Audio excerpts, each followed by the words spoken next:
Hi everybody, it's Julia from Mathis and Travel coming to you this week from the Dordogne River Valley. I'm in my little, this is the balcony overlooking the valley from my little bed and breakfast room. So this week I wanted to talk to you about how you can make a good trip a great trip. And it's actually from a tip that I got from a book when I was planning my sort of round the world trip. And it was really about what not to do. It was not to check things off a list, not to make a list of things you want to see and just check them off. And I went and saw them. What you really should try and do is do something. What that means is do an activity where, yes, you'll see those things, but you're actually doing something, you're interacting, you're engaging, and it really makes that site come alive.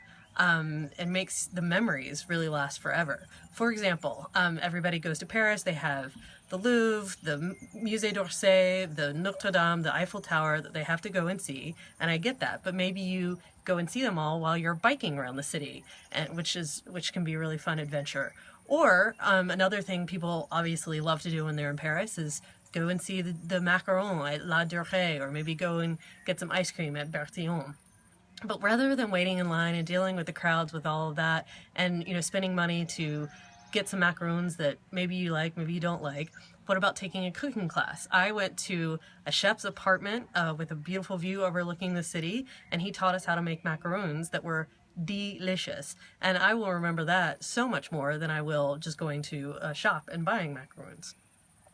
Another example is today in the Dordogne River Valley. There's a gorgeous scenic drive you can do with castles everywhere, but you can also rent a canoe and float down the river with those castles looming above you. And I did that, and I can guarantee you I will remember that canoe trip much more than I would remember a drive, because when you're traveling, especially when you're road tripping, driving in the car can get a little bit monotonous. So you want to try and find things that will get you out of the car, get you out of the bus, etc., and really help you get to know the place that you're in, really touch it, feel it. And you can also always tailor that to your own interests. For example, I love wine tasting. So the past 2 days I've been in Bordeaux, and I obviously did a little bit of wine tasting. I did a tour one day, which was great because it let me in some special chateau that I probably wouldn't have been able to get into.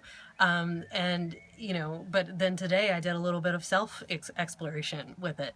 So as long as you are actually doing something and not checking things off a list, you'll find that your trip will be much, much richer than otherwise. So that's my tip for this week. I hope you enjoyed it, and I'll see you next week.